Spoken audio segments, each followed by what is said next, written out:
बांके बिहारी लाल की, भागवत भगवान की।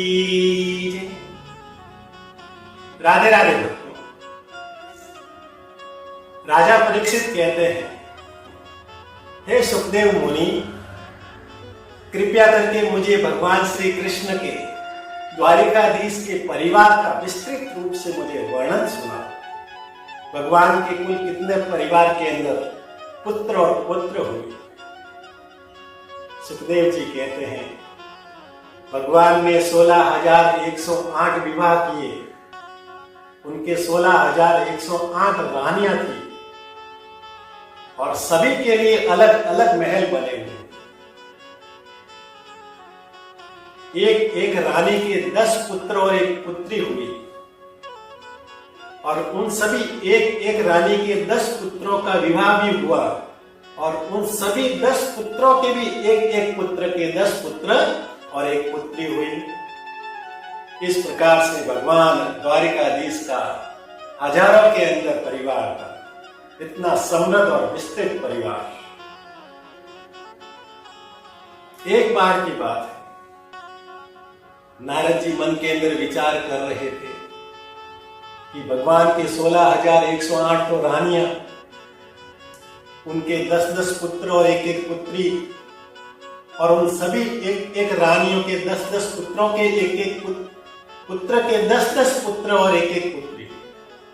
इतना विस्तृत परिवार में भगवान सबको समय कैसे देते होंगे, सबके साथ में समय कैसे गुजारते होंगे। भगवान के इस ग्रस्त आश्रम की संपूर्ण वर्णन को मुझे अपनी आंखों से देखना है। इस भाव से नारद जी द्वारिका की ओर चले आए। जैसे ही भगवान द्वारिकाधीश के महल के अंदर प्रवेश किया तो देखा कि भगवान की 16,108 रानियां एक महल में नहीं रह रही थी, उन सभी के लिए एक एक अलग महल बनाए हुआ। सबसे पहले भगवान द्वारिकाधीश और उनकी प्रथम पत्नी रुक्मिणी के कक्ष के अंदर गए। तो नारद जी ने देखा कि रुक्मिणी तो भगवान को पंखा से हवा दे रही है। नारद जी प्रवेश किया और प्रणाम कर आगे चले गए। फिर जामवंत जी के कक्ष के अंदर गए तो देखा कि वहां पर भी द्वारिकाधीश बैठे थे और जामवंशी भगवान को अपने हाथों से भोजन खिला रहे थे। नारद जी उनको भी प्रणाम किया और आगे बढ़े। सत्यभामा के कक्ष में आकर देखा तो वहां पर भी श्री कृष्ण सत्यभामा के साथ में बैठे थे।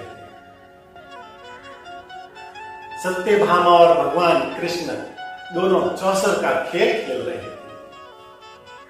फिर कालिंदी के कक्ष के अंदर गए, वहां देखा तो भगवान कालिंदी के साथ में बैठे यज्ञ कर रहे हैं।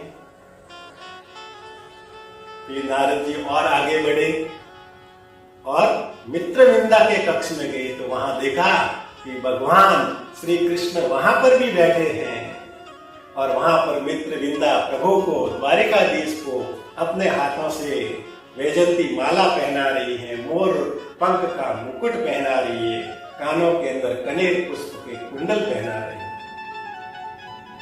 फिर आगे बढ़े तो सत्या के कक्ष में गए तो देखा कि वहां पर भगवान कृष्ण वहां पर भी थे और अपने बच्चों के साथ, पोतों के साथ में खेल रहे थे।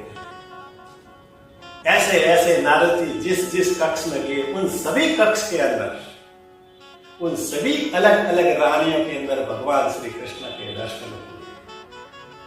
वाह रे वाह, भगवान की लीला अपरंपार है। बोलिए बांके बिहारी लाल की।